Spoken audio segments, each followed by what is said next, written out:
రాత్ర డ్రగ్ కేసులో దొరికిపోయినటువంటి పైలట్ రోహిత్ రెడ్డి మాజీ ఎమ్మెల్యే బీఆర్ఎస్కి చెందినటువంటి రాజకీయ నాయకుడు, అలాగే టీడీపీకి చెందినటువంటి ప్రస్తుత హానరబుల్ ఎంపీ పట్టా మహేష్ కుమార్, వీళ్ళిద్దరూ కూడా దొరికిపోయారు. అది కూడా పాజిటివ్ వచ్చింది. కానీ ఇటు పట్టా మహేష్ కుమార్ని వదిలేశారు, ఆయన్ని వదిలేశారు. అలాగే పైలట్ రోహిత్ రెడ్డి తమ్ముడిని వదిలేశారు, ప్రియాంక రెడ్డిని కూడా బెయిల్ వచ్చిందని వదిలేశారు. కానీ ఇక్కడ నమిత్ అనే వ్యక్తిని మాత్రం తీసుకెళ్ళి అక్కడ ఉప్పరపల్లి మేజిస్ట్రేట్ ముందు హాజరుపరిచారు.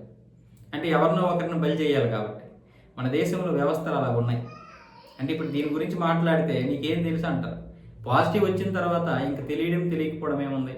తప్పు చేసిన తర్వాత రాజకీయ నాయకుడైనా సరే లేదా సామాన్య ప్రజలైనా సరే ఒకే విధంగా ట్రీట్ చేయగలగాలి. మరి అలా చేయలేదంటే ఒకటి పోలీసులు తప్పు, లేదా రెండు రాజకీయ వ్యవస్థ తప్పు, లేదా మూడు రాజ్యాంగం లేదనే తప్పులు ఉంటే ఉండొచ్చు. అంటే చట్టాలను మార్చాలి అంతే తప్ప సామాన్యులు దొరికినా దొరకకపోయినా ఇరికించేసి స్పష్టంగా దొరికి పాజిటివ్ వచ్చినటువంటి వ్యక్తిని ఎలా వదిలేస్తారు?